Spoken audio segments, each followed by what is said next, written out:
Hello and welcome to Montgomery County Police Beat. I'm Patrick Lacefield, Director of Montgomery County's Office of Public Information. I'm here with Montgomery County Police Chief Tom Manger to talk about and clarify the county's policies and the police department's enforcement procedures regarding federal immigration laws. Chief Manger, thanks for joining us. My pleasure. Federal immigration law and immigration has become quite an issue recently with changes in the federal government, changes at the state level. What is the department's role in immigration law? Well, that's a great question, and I will tell you that there's a lot of differing opinions out there about what it should be, and a lot of misconceptions about what it is. Mm-hmm. So let me try and set the record straight.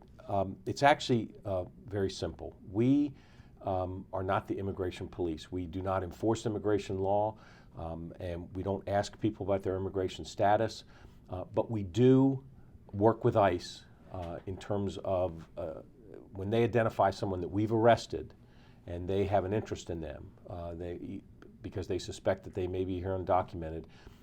We do work with ICE in terms of providing them information about who's in our jail and when that individual might be released. So,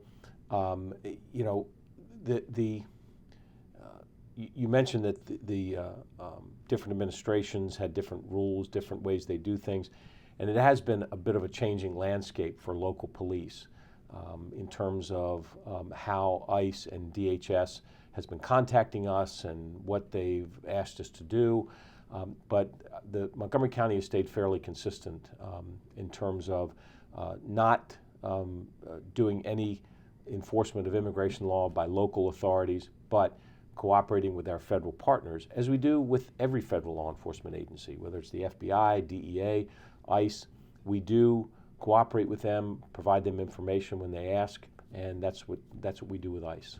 So, for example, when someone gets stopped in a traffic stop in Montgomery County, Montgomery County Police don't ask about people's legal status. We do not. In fact, we don't ask if someone reports a crime, a victim. We don't ask them about their immigration status. If someone comes forward as a witness and says, I saw something and tries to provide us information, we don't ask about their immigration status. We don't ask about someone's immigration status if we make a traffic stop. In fact, we don't ask about an individual's immigration status even if we arrest them for a serious crime. What happens is when they're arrested, if someone who's arrested for a serious crime gets processed at the jail, they get fingerprinted, their forms that are filled out, their fingerprints are sent to the federal government. And if the Department of Homeland Security, DHS, has an interest in that person, they will notify our jail, and they'll ask, do you have this person in your jail? We'll tell them yes or no.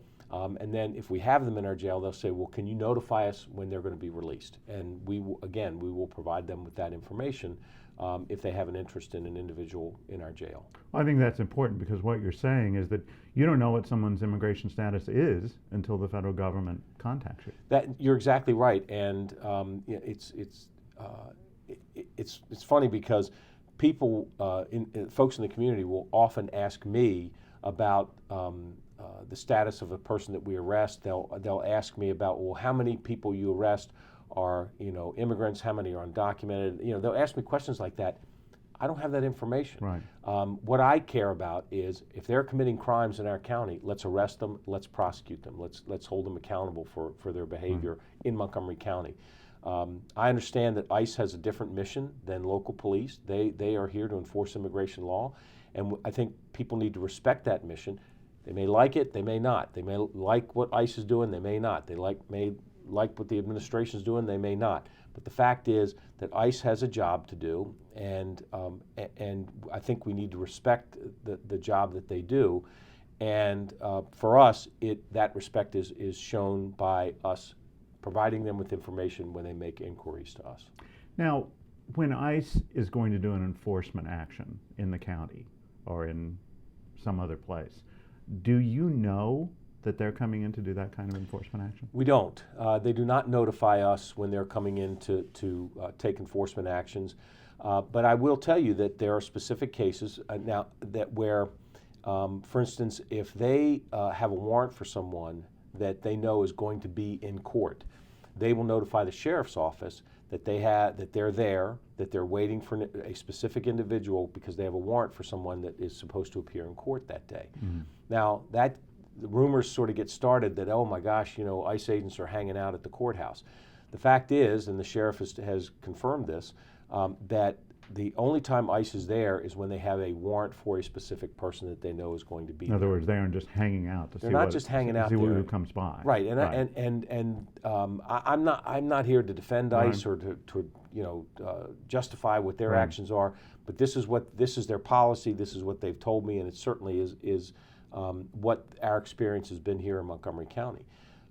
There are other, and I've learned this from talking to the acting director of ICE, who is a very straight shooter, and he said, we are not doing random raids. He says we won't go to hospitals, schools, churches.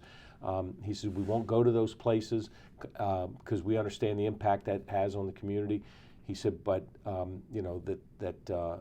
they understand that what they do does impact the localities, but all that said, they don't notify us ahead of time when they're making an arrest somewhere. Now, I know the police department is in very close contact with the community, and there's anxiety in many communities in Montgomery County about, if you will, stepped up federal ICE enforcement. What do you say to people in those communities when they approach you and they want reassurance? Well, I tell them, and we've been very vocal about this message, that nothing has changed in Montgomery County. When the president issued those 2 executive orders on immigration shortly after he took office, the fear in the community really grew because people didn't know what to expect. I think that we've had a few months now experience to see what people can expect from, in terms of ICE enforcement. We've not seen a huge uptick in the number of people that ICE has been interested in Montgomery County. In fact, I spoke to the Director of Corrections today, and we had about 20 people that ICE took out of our jail last year, 20 total for the whole year in 2016. And so far this year, we've had about 10 people taken out. So we're slightly more, but not a lot. Yeah, right. Just a little bit of uptick. He also talked about the number of detainers that were on file for people in the jail. And I think there's 30-some detainers that have been filed for individuals in our jail. Right. Now, whether those people will be picked up by ICE, whether they will be deported, that's not our call. But and that's a little bit of an increase in the number of detainers that have been filed, but not a great, not a huge increase. Right. So my message to the community has been, nothing has changed for us. We still don't ask people about their immigration status. We understand that if people won't come forward to report crimes, if people won't come forward to assist police in investigations, that really makes our community less safe. So we're trying to ensure that everybody in the community knows that we're here to help them and that we're not enforcing immigration law. So it's a little bit of a balancing act. It's very much a balancing act, and I think that Montgomery County has found that right balance through the years. I mean, this has been 20 years or more that we've had a consistent policy about not enforcing immigration law, not asking people about their immigration status. I will tell you that the federal government, and this is not a knock on them, I mean, a new administration can do things, that's their prerogative to do the things the way they want, but it's been a very changing landscape for us in terms of how DHS operates and the secure communities versus priority enforcement, and so while we're trying to react to our federal partners and how they're doing things, we've been very consistent in terms of our policy. Now, you're president of the Manger Chiefs Association, which is a great honor and I know a great responsibility. You've been active over the last several months in meetings with the president, with the Department of Homeland Security. Talk a little bit about how that's gone. Well, as the president of the Major City Chiefs Association, our association, which are the largest police departments in the country, we're trying to influence policy and influence the way the federal government interacts with local police. there's 18,000 police departments in this country. We're the largest 70 that are a part of this association. And most of those jurisdictions, like Montgomery County, New York, Los Angeles, Chicago, Houston, you name it, these are all jurisdictions that have very diverse populations and a large immigrant community. So our interests are, how do we maintain the trust and confidence of the people that we're serving to best protect public safety in our localities? And so we're trying to influence not only the Department of Justice, but the Department of Homeland Security, the White House. We've talked to them about our interests and how we can work best with our federal partners. And I think we're making some progress, and I think that the relationship between local law enforcement and our federal partners is improving. I say improving in that in many cases it's always been good, but when there are conflicts, when you have a policy where the federal government says, well, gee whiz, we'd love for the local police to take this 287G training so that you can enforce immigration law, we say, okay, well, but if we have no interest, we don't want to be penalized in terms of not being eligible for grant money and all that sort of thing. So those are the issues that we're talking about, to make sure that we're not at risk of losing grant money, that we make sure we don't run afoul of our federal partners. We absolutely want to work with them, but they have a different job than we do. Now, some jurisdictions have been criticized by the administration as being sanctuary communities. We've insisted in Montgomery County that, in fact, we are not a sanctuary community. Where do you draw the line? Well, that's a great question, and believe me, there are many people that are saying, please define sanctuary jurisdiction. If you ask 10 people, you get 10 different definitions.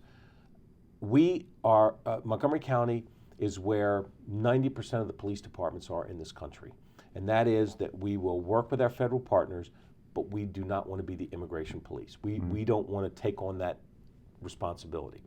And again, the vast majority of police departments, that's where they are. You have elected officials that will tout the fact that, well, we're a sanctuary jurisdiction. Maybe their definition is different, but we're not, and nor have we ever been. But again, and as we've talked about, just in the last 15 minutes, we are not the immigration police. We're not enforcing immigration law, but we do provide ICE with information when they ask for it. So right. I think that's the right balance for Montgomery County, and it seems to be the right balance for the majority of our country. Great. Well, Chief Manger, thanks for joining us today. And I'm Patrick Lacefield along with the Chief, and thanks for watching. And please join us again next time for Montgomery County Police Beat, when we get answers straight from the Chief about law enforcement issues that matter to you.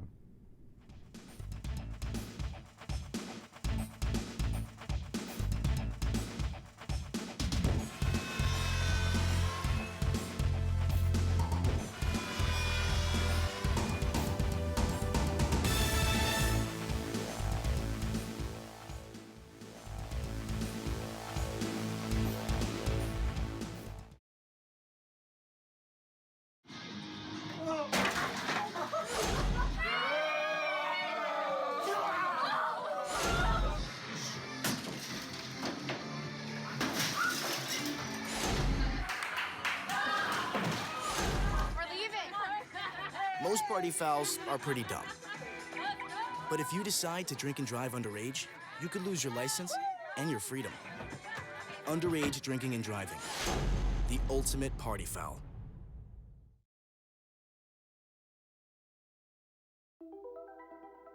Todd's a great guy. I mean, look at him.